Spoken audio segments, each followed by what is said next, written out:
Dude,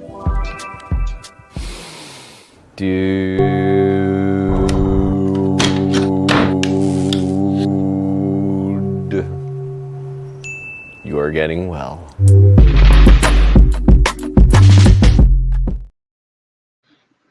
Dude, welcome to Dude, You're Getting Well. This is the podcast where we talk about leaders who have turned pain into purpose. I bring in people who lead some way that make our world a better place and have taken their pain and turned it into purpose. And I'm inspired by that every day. And I am thrilled in the season 4 to have a very special guest. He's been an honorary member of the Council of the Mankind Project, where he's been active for over 25 years. He's an elder in the Dude Nation and a leader there.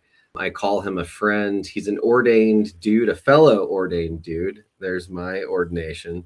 And he goes by the name Bear, Gentle Grizzly, and JoyTeeTude Dude. Here he is, Jim Katona Jr. Welcome, Jim. Thank you. It's great to be here today. It is so good to have you here, Jim. For everyone who's like, we can tell this is going to be an interesting story. He looks like an interesting guy. What is this JoyTeeTude thing? So JoyTeeTude's a word that I just mashed together. I created several years ago in my grief and trauma recovery during a meditation. And it reminds me to have an attitude of joy and gratitude in all of my life's experiences. And I just started talking about it and sharing it at different places, and it caught on. That's awesome. So I know that there's a whole movement that's come with it, dude. In fact, you have a website now, which is, so we'll post that here for sure. But tell us how you've been in men's work for a long time.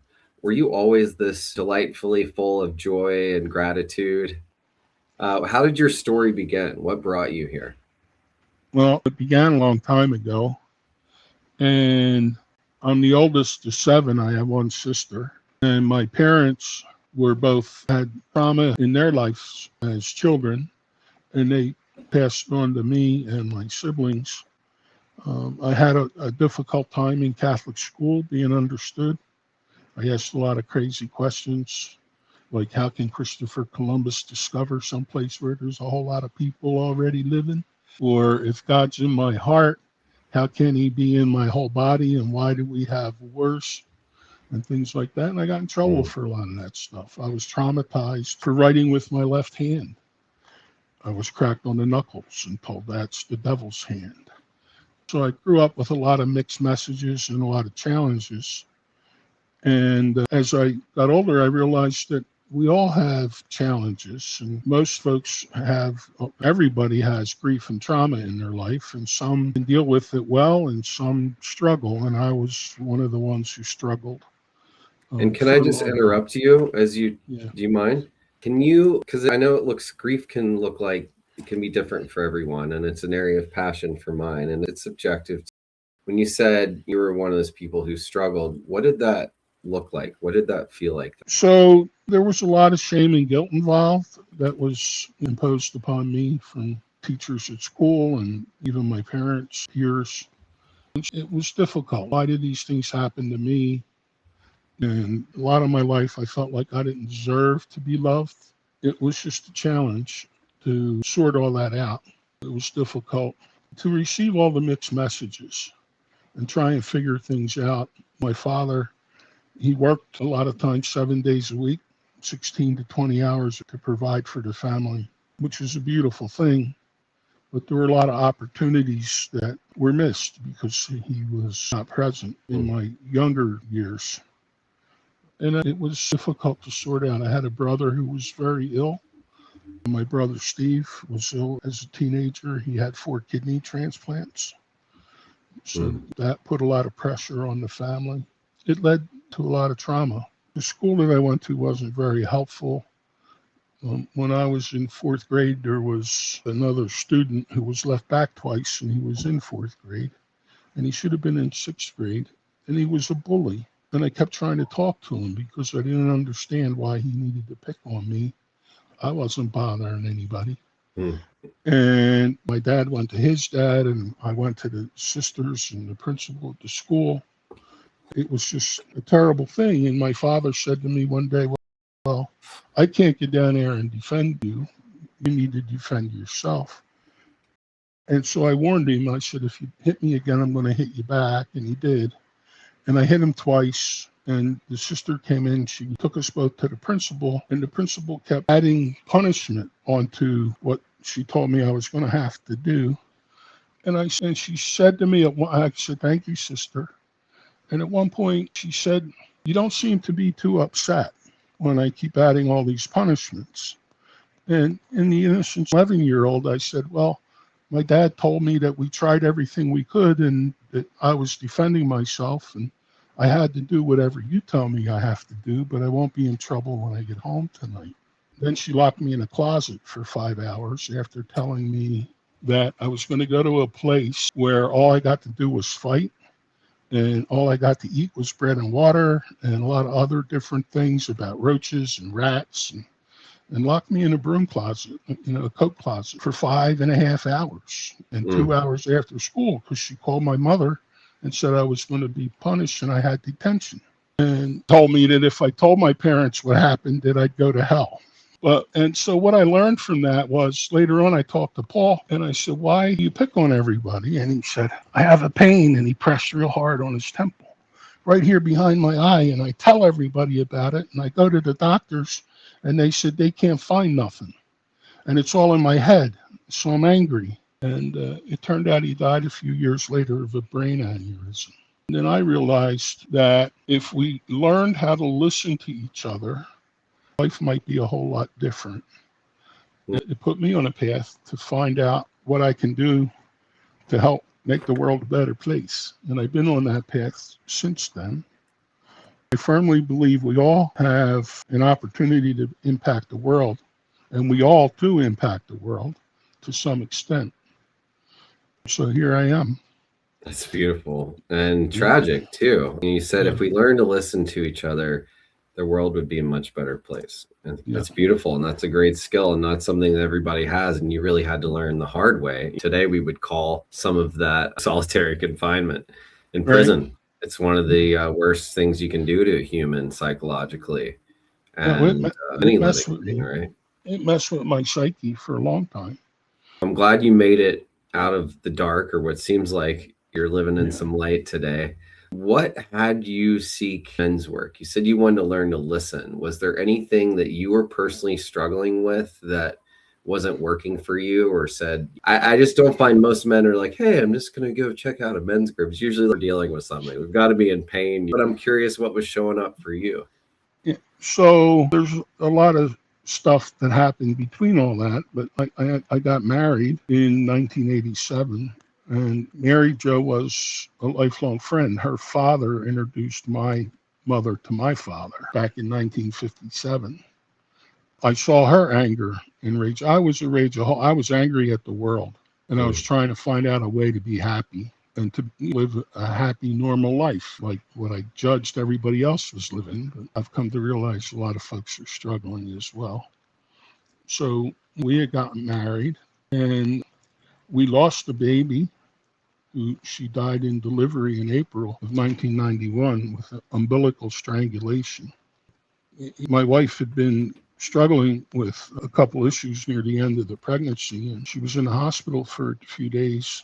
And the doctors said, it's Saturday, we're going to send you home. And you come back on Monday, and if you're not in labor, we're going to induce you. But go get a night's sleep in your bed. We're not going to do anything for you over Sunday. So I went and called everybody and said, we're going to have the baby Monday. And that was a very traumatizing hardship on our marriage. And aside from the other issues we were dealing with, we ended up getting a divorce. And I was struggling in the middle of the divorce because I was hopelessly holding on to the possibility that we would work out our differences. And the therapist who I was seeing was a member of the Mankind Project, which at the time was a national men's organization. Now it's global. And this was in 1998. I started seeing him. And he saw me for several months and he recommended that I go on what's called a New Warrior training adventure with the Mankind Project. And so I did. It was a life-changing experience for me and many other men. And it was an opportunity for me to look within myself to see how over the years I learned that by playing the victim and thinking that all my challenges and struggles are because of things other people did to me and not learning from those experiences and growing, that was creating my anger. And instead of trying to suppress my anger, which I had been doing, or to ignore it, right, I learned to embrace it and to go through certain processes with the support of other men to learn about who I am and what I am empowered to do as an individual in the world today. So put me on a path for deeper understanding and acceptance of who I am. So that is a beautiful thing. And to be able to access your anger, to be able to process it in a healthy way, was there anything that helped you see that your anger wasn't working for you or that helped you learn to process that? Oh, you remember the moment where you're that oh shit moment I like to call? There's a lot of little moments. I guess the best I can tell is that at one point in my life, I realized that I could be happy just by telling myself I was happy. And I used the same thought process to lose the weight I had gained. During the depression and anxiety with my divorce, I had gained a whole lot of weight. I was somewhere between 500 and 600 pounds, and I'm not sure exactly how much I weighed because the scales in the doctor's office didn't go that high. I'd go to the doctor's office, they'd say, how much do you weigh? And I'd throw a number out, and they'd write it down and say, but I know I was over that because I went to a manufacturing facility that I had used to had worked at, and I went in there to visit, and I stepped on their commercial 10-ton scale, right? And I was 520 some pounds, and I grew another few inches on my waist, 11 inches after that. So I'm guessing somewhere between 500 and 600 pounds. And I'm down considerably. And I started the journey of losing weight by telling myself that I lost 60 pounds because I realized I got fat, telling myself I'm getting fat, right? So I went to see my sister. It had been about 3 months, and I went in and she said, how you doing? I said, I'm doing great. I just lost 60 pounds. And she said, you're full of shit. You don't look a pound lighter than the last time I saw you 3 months ago. And I explained it to her. I said, yeah, you're right. I said, but I got heavy saying I was fat. So I'm going to lose weight saying that I'm losing weight. And she looked at me and she said, you know what? On second thought, looks like you lost 80 pounds, Jim. Good job. And it works. My mind, and I believe other folks' minds, have a lot more, our thought processes have a lot more power and influence over who we are than we're aware of in a lot of times. And I'm aware of. And I work on getting more aware of that every day. Thank you for that. That's profound. What a journey, physically, energetically, spiritually. And as someone who's worked in wellness for a long time, I've heard that many times. If you tell yourself, some people have said, I'm losing weight, that it actually, you have to go find it again. Does that mean that it's lost? It's not actually gone, or just those little things we tell ourselves, and that was actually created by the diet industry to help us always obsessively diet rather than just start to choose to eat better, right? Or do things that make us feel better, move our bodies, and the mental work. So you mentioned that, which I'm a big fan of. Is there anything you do actively to help your mental state? How you talk to yourself, how you show up, and so there's a whole lot of things I do. One of them is showing up at the Dude Dojo on Tuesdays and sharing with the men there. And that's a beautiful thing. I sit in several circles with the Mankind Project in leadership roles there, but also on doing personal work. I have a friend of mine who's a Buddhist priest who shares an hour with me every Sunday morning. And we do meditation and we speak on a specific topic for that week and support each other through the week. And I do a lot of meditation several times a day. I'll do a 1 or 2 minute meditation if I need to. And I don't need to do that as often as I used to. and I do a lot of breathing exercises. And I just started walking again. I could walk, but I'm going for walks for my health. And I'm really doing great. Right. And I'm really doing great on eating better and making better choices around my food and beverage. And when I say beverage, I mean sugary beverage, not alcohol, right? Well, thank you for clarifying that, like what it looks like, because we can start simple. You don't have to go see a meditation guru or start a class. Like you said, it can be 1 or 2 minutes. And I hear so many people say, oh, well, I suck at meditation. I'm like, oh, why do you think that? I said, because I just can't stop thinking. And I say, oh, congratulations. That means your brain works. That's what it's supposed to do. If you have a moment of pause, congratulations. But it's practicing, choosing thoughts, letting go of thoughts, and you don't even have to sit still. You could move while you meditate. My biggest challenge right now is convincing myself that I'm not technologically incompetent, right? I look at computers and iPads and I go, I don't understand this stuff. And I can't ever find my files. And as long as I keep telling myself that's going to be true, and it's still a challenge and a struggle for me. And I'm working on that. So I think a lot of us could work on that too. Or you can just hire someone younger than you, right? I just want to give a quick shout out to YoGary88 reached out on YouTube and said, super good conversation. Thank you, man. We really appreciate you, Gary. And Gary, thanks for showing up. And for everyone who's listening here. So this is Dude, You're Getting Well podcast, season 4 here with Jim Katona, talking about turning pain into purpose and what we're learning about self-care right now. So Jim, you have some other ways of, how shall I say, it's like your MO in the world, how you flow in the world, shall I say. And it's written on your hat. We mentioned it briefly at the beginning, but you've developed the saying of JoyTeeTude. And we've learned that it's an attitude of joy and gratitude. You have some things that you pass out around the world that kind of look like this. Just tell us a little bit about how you spread JoyTeeTude in the world. Well, my grandfather on my mother's side was a fireman, and he was very creative. And he would make these little things that were called, and he would say, it's around to it. And that's all it would say on it was around to it. He would cut them out. And I did it when I got older. So I ordered these online, and I hand them out. And I wear the hat. And when somebody says, JoyTeeTude, dude, what's that? I shared a story about it being about an attitude of joy and gratitude. And then I say, and when you get around to it, have a JoyTeeTudely delightful day, right? And then they smile or they giggle or whatever, and they light up, right, with love. And I hand them one, and they light up all over again. And I walk away and go, cool beans. And there's a few other things I've done. I'm officially the honorary co-chairman of the Mankind Project and the ambassador to the spirit of harmonious cooperation, and unofficially the JoyTeeTude dude. I'm waiting for that to become official too. And so I came up with an acronym for RESPECT while in another meditation in my grief and trauma recovery. And that's remember everyone suffers painful experiences, communicate tenderly. And there's a story around that.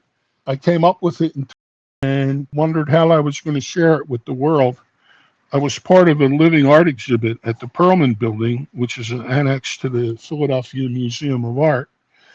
And they had a big paper taped down on a long marble table with coloring book images and stuff of fish and octopus, different things, and hearts, and you could color, and there was space to draw. And so I took a couple crayons and I wrote respect up and down vertically, and then across I'd write, remember everyone suffers painful experiences, communicate tenderly.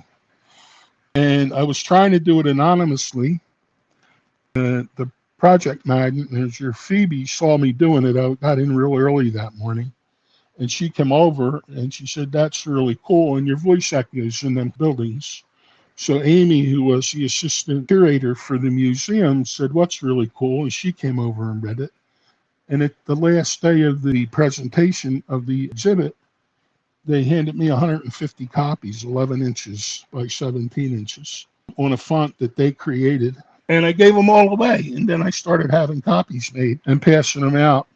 And now I have these little cards that I have. A whole bunch of folks have them. The acronym is a mural, part of a mural on Ruth Street, just below Clearfield in Kensington. And I want to give a shout out to Britt James, who's the founder of Philly Unknown, which is the nonprofit who has the Ruth Street Garden where the mural is on the wall. And also to John Zerby, who was the artist from the Mural Arts Project. He's part of the Mural Arts program who helped me get it there. And it's just a beautiful thing.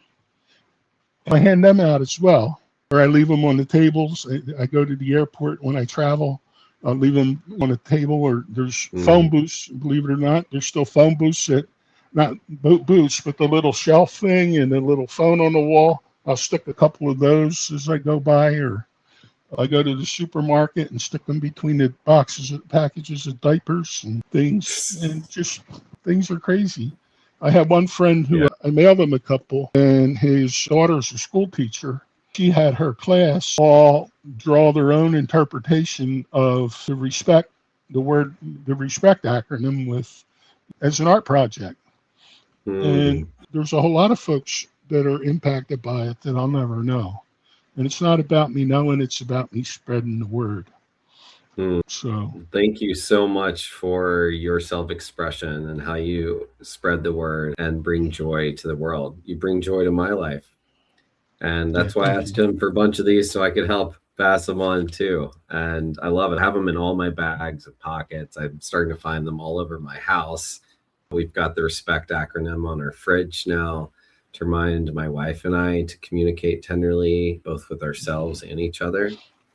And on that too, because she and I have been through a lot of grief as well, and both individually and together. And I wonder today, do you have a grief practice? Is there a way that you hold grief or move through grief today?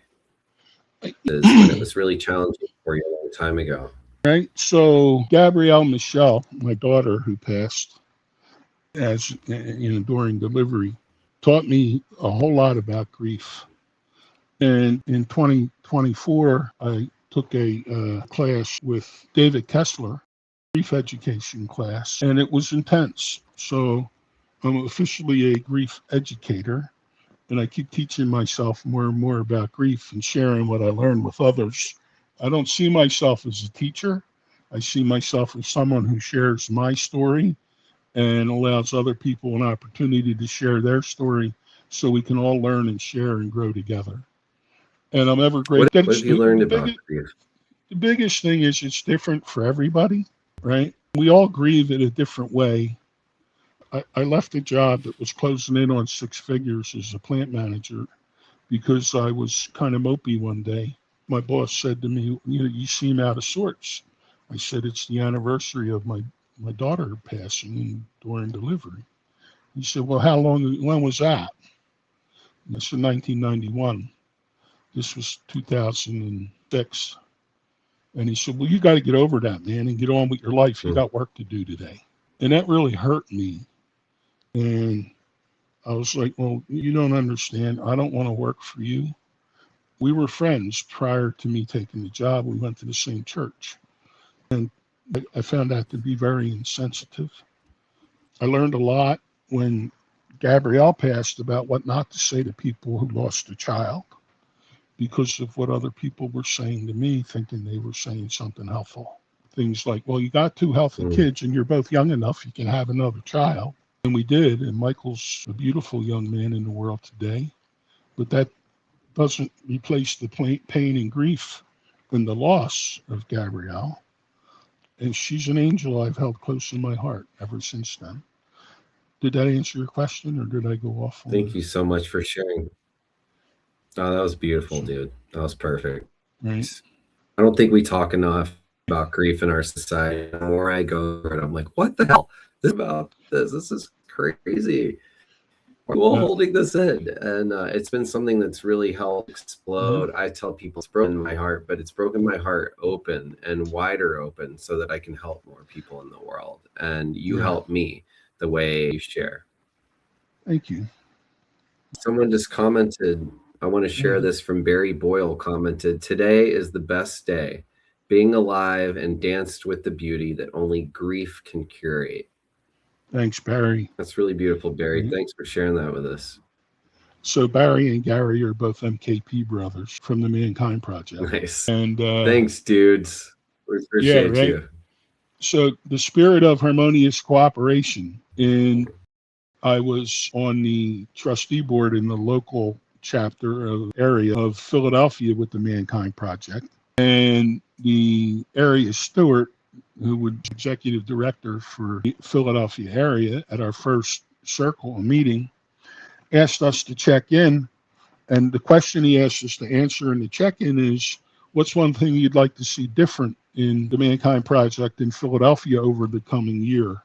And I said to him, I would like to see an attitude of cooperation over the attitude of competition, right? Instead of the attitude of competition.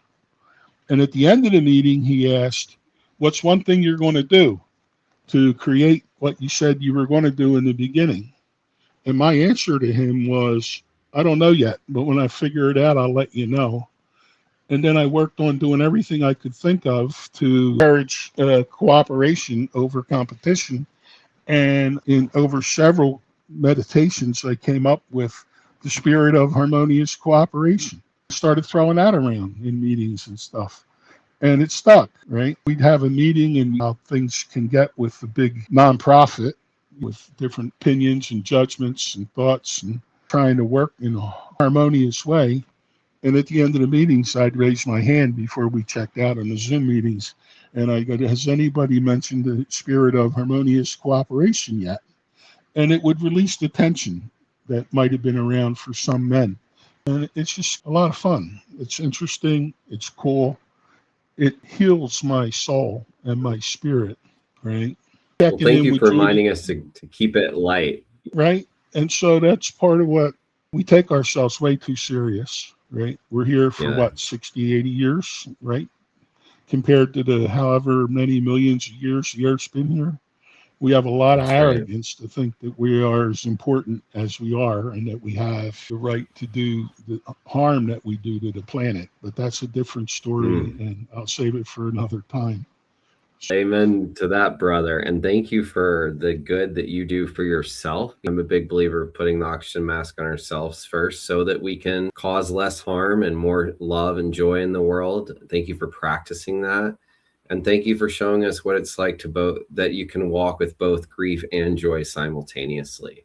That's something I'm really taking away from this. And if you're listening, I want to thank you. You can listen to our podcast, Dude, You're Getting Well, live anywhere you stream podcasts, especially on Spotify. It's there. If you follow us, please comment, share this with someone who could use it today. One of the best things you could do is share this with someone who could use it, because that's how the beauty and the healing happens. And because of someone sharing, the JoyTeeTude came into my life because I own that dude space. I take that on to spread more joy. And that was my healing process. And I now, instead of yelling like most meetings, we end our meetings with dude, to remind ourselves to take ourselves less seriously and spread joy and love to every man and every human and living thing in the world. So, Jim, would you join me in closing our podcast with a big dude? Absolutely. Right. And I'm going to work on also having an official JoyTeeTude Dude title in the Dude Nation. If you can't have it in the Dude Nation, where can it? So unofficially yours, we'll make it official. We'll send you a plaque. And if you're with us, I want to invite you to do this with us. So I want to encourage you to place two hands over your heart. Yes, also you listening, unless you're driving, maybe just one hand, or imagine a hand. So I just want you to send yourself a little gentle and kindness today. And then open your arms up towards the sky and imagine the giant Batman beam of light, right? This is a JoyTeeTude Dude light. This is going to go out to the world everywhere. And we're going to release it by yelling out a big dude. We're going to let our voices be heard. Here we go. 3, 2, 1.